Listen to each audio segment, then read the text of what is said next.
இறையேசுவில் பிரியமான அன்பு சகோதர சகோதரிகளே, உங்கள் அனைவருக்கும் இந்த காலை வேளையிலே இனிய காலை வணக்கமும் ஜபங்களும். இன்று ஜூலை மாதம் 9ஆம் தேதி. நேற்றைய தினத்திலே நாம் வாசிக்க கேட்டோம், அறுவடையோ மிகுதி, வேலையாட்களோ குறைவு என்று வாசிக்க கேட்டோம். அறுவடை மிகுதி என்றால் இறை வார்த்தையை கேட்க அநேக பேர் இருக்கின்றார்கள்.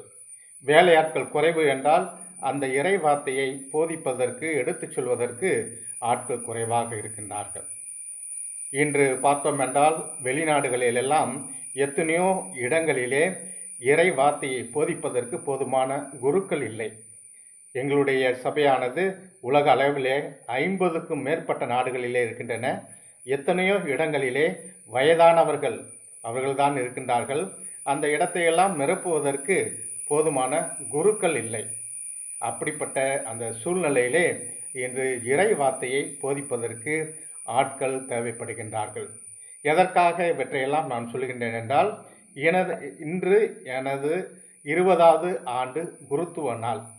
இறைவனுக்கு நான் நன்றி செலுத்துகின்றேன்.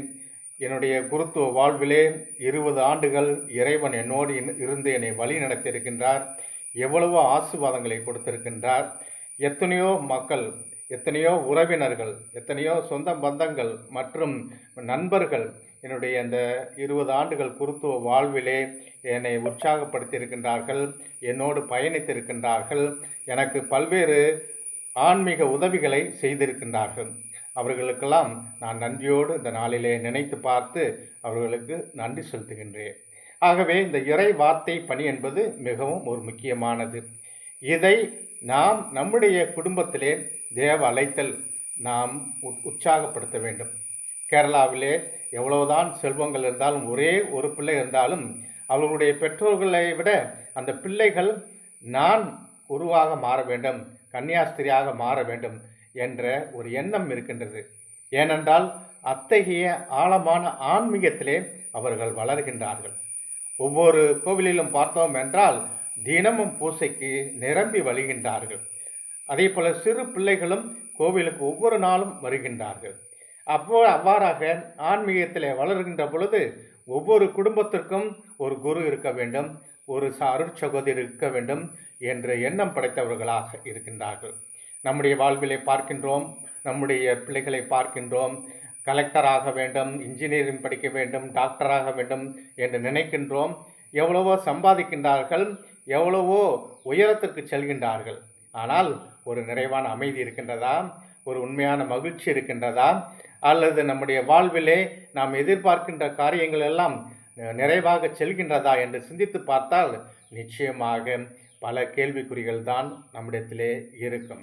ஆகவே இத்தகைய இந்த குருத்துவ பணி, இத்தகைய நற்செய்தி பணி என்பது நாம் இல்லற வாழ்விலும் இருந்து கொண்டு நாம் செய்ய கடமைப்பட்டிருக்கின்றோம்.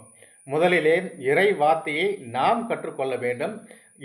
பைபிளிலிருந்து குறைந்தது எத்தனை வசனங்கள் நமக்கு தெரிகின்றது என்று சோதித்து பார்க்க வேண்டும். நாம் தெரிந்தால்தான் நம்முடைய பிள்ளைகளுக்கு அத்தகைய அந்த இறை வார்த்தையை சொல்லித்தர முடியும். இன்று அந்த இறை வார்த்தையை நாம் அவர்களுக்கு சொல்லிக் கொடுத்தோம் என்றால் நிச்சயமாக அவர்கள் பக்தியிலையும் ஒழுக்கத்திலும் அவர்கள் நிறைவாக வளர்வார்கள்.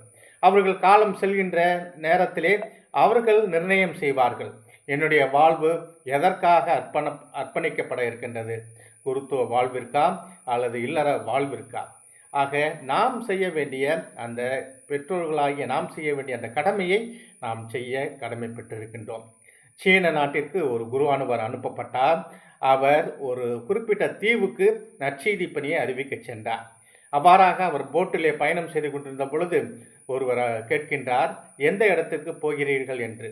நான் இந்த குறிப்பிட்ட இடத்திற்கு நான் செல்கின்றேன் என்று சொன்ன பொழுது, அந்த இடத்திற்கா செல்கின்றீர்கள்? அங்கு போன வருடம் சென்ற ஒரு குருவானவரை அவர்கள் விரலை வெட்டி விட்டார்கள் என்று சொன்னார். அப்பொழுது அந்த குருவானவர் தன்னுடைய பாக்கெட்டிலிருந்து கையை எடுத்து, கடந்த முறை நான் வந்தபோது எனது விரல்களை வெட்டி போட்டார்கள், இந்த முறை எனது உயிரை அவர்கள் கொண்டாலும் பரவாயில்லை, நான் நற்செய்தி பணியை நான் அறிவிக்க நான் அங்கு செல்கிறேன் என்று சொல்லி அங்கு அவர் சென்றார். ஆக குருத்துவ பணி என்பது ஏதோ ஒரு சந்தோஷமான எந்தவித பிரச்சனைகளும் எந்தவித துன்பங்களும் இல்லாத ஒரு பணி என்று பலர் நினைக்கின்றார்கள். எங்களுடைய வாழ்க்கையிலும் பல்வேறு பிரச்சனைகள், பல்வேறு விதமான குழப்பங்கள் இருக்கும். இருந்தாலும் ஆண்டவரை முழுமையாக நம்புகின்றோம். ஆண்டவரிடத்திலே எங்களுடைய எல்லா விதமான பலவீனங்களையும் ஒப்புக்கொடுக்கின்றோம், ஒப்புக்கொடுத்து ஜெபிக்கின்றோம். எனவேதான் ஒரு மகிழ்ச்சியாக, ஒரு நிறைவான ஒரு வாழ்வு வாழ முடிகின்றது. இந்த நாளிலே உங்கள் அனைவருக்காகவும் ஜெபிக்கின்றேன். எனது இந்த குருத்துவ நாளிலே உங்கள் அனைவருக்கும், உங்கள் குடும்பத்திற்கும், உங்களுடைய பிள்ளைகளுக்கும் நிறைவான ஆசீர்வாதத்தையும், அளவில்லாத அருட்செல்வங்களையும், பொருட்செல்வங்களையும் இறைவன் கொடுத்து உங்களை வழி நடத்துவாராக. ஆமென்.